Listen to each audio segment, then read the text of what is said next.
Hello everyone, welcome to Vacation Mission Trip Day 2.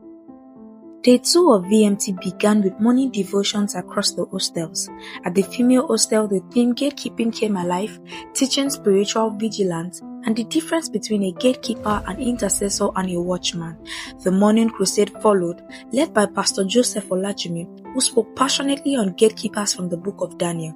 He emphasized that true loss is not in things, but in losing oneself.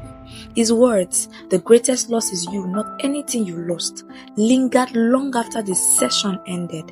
Later, the mission team paid a royal visit to the palace of Oba Oluremi Owolabi Omo Abayomi, the 40th monarch of Ilese.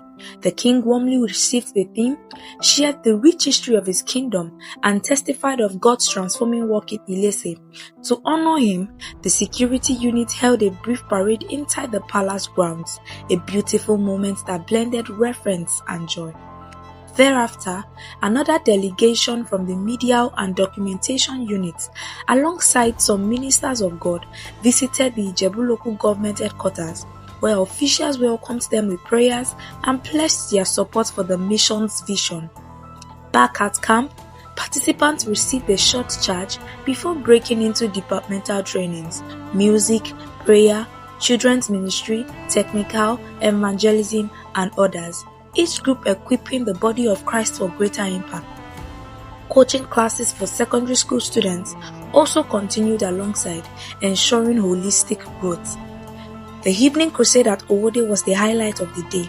It opened with a powerful praise session which stirred up the crowd into heartfelt adoration to God. Then the land-breaking prayer led by Pastor Daramola. Then the Lifegate drama ministration came up with God's power as always. The administration drew many hearts closer to God. Then the moment finally came, the word session, led by Pastor Emmanuel Olushola of Jesus Discipleship Ministries. Even when the weather shifted, the passion only deepened because the night was indeed a night where God was raising gatekeepers. The night closed beautifully with the hymn Makojami Olubala, sung with tears and surrender. Day 2 was a fusion of learning, culture, worship, and spiritual fire. A day that deepened hunger and prepared every heart for what God was still set to do.